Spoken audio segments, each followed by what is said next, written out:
Would you say The Conjuring is the only other successful cinematic universe outside of the MCU? Oh, no. Fast and Furious. Fast and Furious is working on a universe. Well, they have one other spinoff. Which universe was that you said? Fast and Furious. Oh, yeah. Yeah, I mean, can we count? I don't even count the Fast and Furious. I can't even count that, bro. It's more of a, is that a cinematic universe? I mean, I guess so. But I don't count that. You know what I mean? I can't count Fast and Furious. But I mean, yeah, you're right though. Yeah.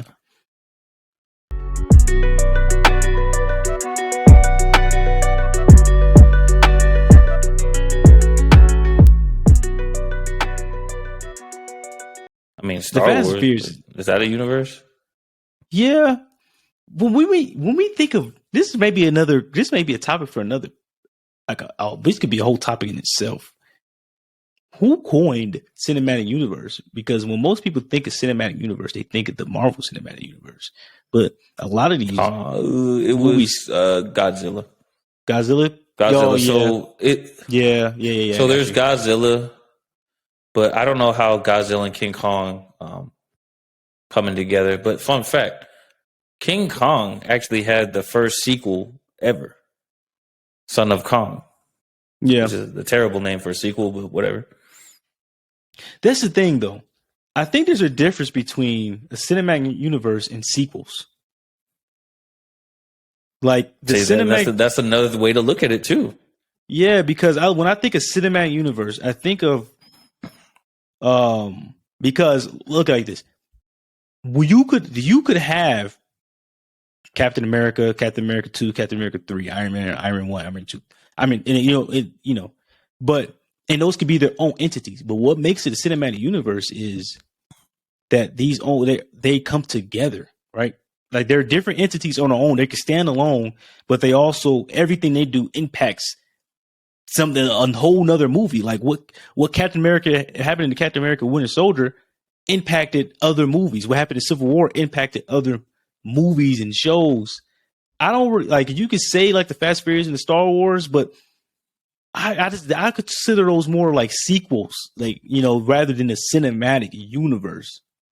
You know what I mean? Whereas like you have different characters throughout the cinematic universe and everything that's happening. And everything. So one thing can happen to one character in one movie, and that actually has something to do with another character in another movie, and impacts, certain characters throughout all the cinematic universe. Whereas sequels, it's just the same characters over and over and over and over again, and then along the way they'll lose a character or gain a character, and it's just pretty much a straight timeline.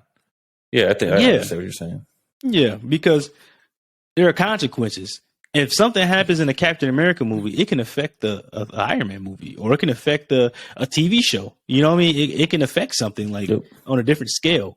Whereas a sequel, once the first movie is done, it's pretty much over.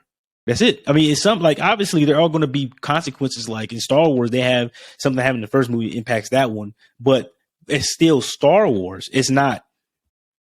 I guess Star Wars now is more of a cinematic universe because they have their cinematic universe. Yeah, they have the different branching off. Yeah, TV shows doing other stuff. But before, I don't think it was really a universe. I just think it was sequels, if that makes sense. I don't know. We can have that discussion. That's a whole. Yeah, this is it. Yeah, this is the one we can go on for a minute about this one. Yeah, but I'll do. But, yeah, I mean, like a whole cinematic universe. The only other, well, no, like then we get into the whole sequels argument. But yeah, we could talk about this one another time.